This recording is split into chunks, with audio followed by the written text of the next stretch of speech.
1800 నుండి 2000 మిల్లీమీటర్ల వర్షపాతం ఉండే ప్రాంతాలు అనుకూలం.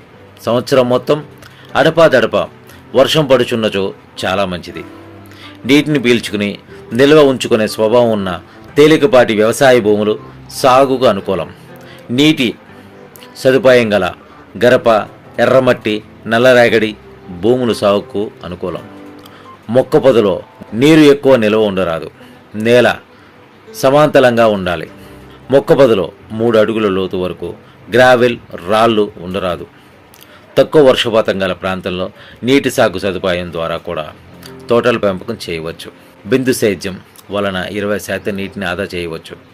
మిగతా పంటలతో పోల్చితే పామాయిల్ పంటకు చీడపీడల దాడి తక్కువేనే చెప్పుకోవాలి. మొక్క సంవత్సరానికి 1-2 అడుగుల ఎత్తు పెరుగును.